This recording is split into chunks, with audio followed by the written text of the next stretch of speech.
she-wolf, my daddy was a bar. I'm 200 pounds, tooth and claw, covered over with heart.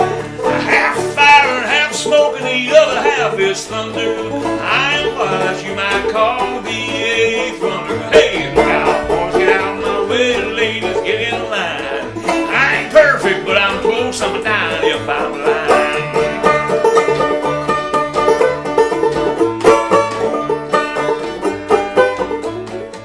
Things have changed the order of this, how we want to tell the story. Every time that we meet and do Betsy, always, it's theater. We always go back and look, and then we decide to move her to change the furniture a little bit, and a lot of that had changed.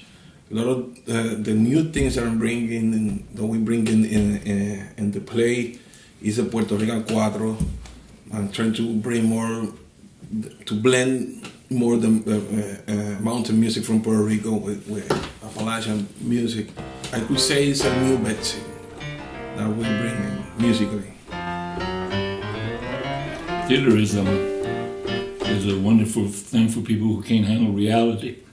If you just change it, just rewrite the script. If you change one thing here, you just change everything that follows that. It's just like making the decision, about, okay, I'm going to go here today, and then you have that accident, and it's irreversible. So in the play, you change this and it changes this. So we tend to write more pieces than we actually end up using, because we're writing them from that context of creation. And when it gets to a place it begins to stand on its feet, some of those things are not necessary anymore in the interpretation that gets worked out. So you drop pieces of music. You don't drop them because you say, oh, that's not good enough for that. You drop them because they don't fit your need. And you have to learn to be willing to give up on one thing to be able to get something else better in return. And Desmar's job is constantly, as musical director, balancing that out. How do you balance the musical performance with the performance itself, with the needs of the play, so that they work together. And the music has to be able to kind of stand on its own, but it is part of this story now. I mean, especially this play. So much of this play is told through music. There are very few scenes that last longer than 3 minutes, if that.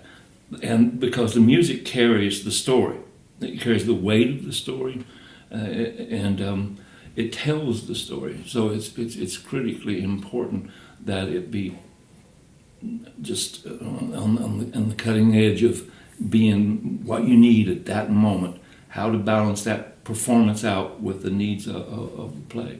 I can whoop my way to Wildcats and I eat me a ton of taters. Pour enough liquor in my mouth, floating alligator. Hey, the cowboys, get out of my way, you ladies, get in line. I ain't perfect, but I'm close, I'm down if I'm lying. I may be writing on this instrument or using this instrument that I know to write with, but I know that at some point in time I will entrust this to Desmar, who will have to fit it in with the rest of his musicians. It may not be exactly the way that I played it, but it will be exactly the way it needs to be played when you add those other musicians, you add those other rhythms, those other influences. You can't stop being who you are as a musician. That's going to come through some way or other. The interpretation is going to come through. What Desmar is able to do is take that emotion, translate it to a real musical language that's anybody can come in and play. That's the great thing about it. It's like if I don't perform in this play, yes, they're going to miss me. They're just going to miss the character, but they're not going to miss the music, because they can take that music and use it and and somebody else can come in and sing these songs. No, they may not sing the way that I do, but they're still going to have that to work with because it's there. It's right there for you to use, you know.